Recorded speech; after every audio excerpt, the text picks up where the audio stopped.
మహిళలను కించపరచడం వైసీపీ నేతలకు అలవాటుగా మారిందని రాజమండ్రి ఎంపీ పురంధేశ్వరి మండిపడ్డారు. ఆ పార్టీ నాయకులు శాసనసభ లోపల బయట మహిళల వ్యక్తిత్వ హననానికి పాల్పడుతున్నారని ఆగ్రహం వ్యక్తం చేశారు. ప్రసన్న కుమార్ రెడ్డి తన వ్యాఖ్యలను వెనక్కి తీసుకొని మహిళలకు బేషరతుగా క్షమాపణ చెప్పాలని పురంధేశ్వరి డిమాండ్ చేశారు. సభ్య సమాజం ఏ మాత్రం అంగీకరించని రీతిలో ప్రసన్న కుమార్ రెడ్డి చేసిన వ్యాఖ్యలను ఆయన తల్లికి భార్యకు చూపించారని, ఆ వ్యాఖ్యలను వారు సమర్థిస్తే తన డిమాండ్ను వెనక్కి తీసుకుంటారని పురంధేశ్వరి సవాల్ విసిరారు.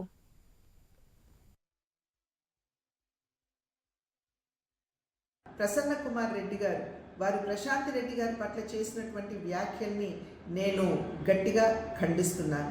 6 పర్యాయాలు ఎమ్మెల్యేగా గెలిచి ఈ రకంగా మహిళల్ని కించపరుస్తూ అవమానపరుస్తూ చేస్తున్నటువంటి వ్యాఖ్యలు ఇవి సభ్య సమాజం ఆమోదించనిది, స్వాగతించనిది అని చెప్పి వారికి తెలియజేస్తున్నాను.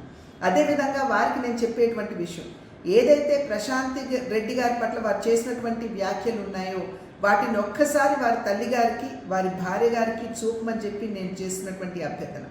వారు కనుక దాన్ని ఆమోదించినట్లయితే, వారి ప్రసన్న కుమార్ రెడ్డి గారి భాషను కనుక ఆమోదించినట్లయితే ఇప్పుడు నేను చేసేటువంటి డిమాండ్ని వెనక్కి తీసుకుంటానని చెప్పి నేను తెలియజేస్తున్నాను.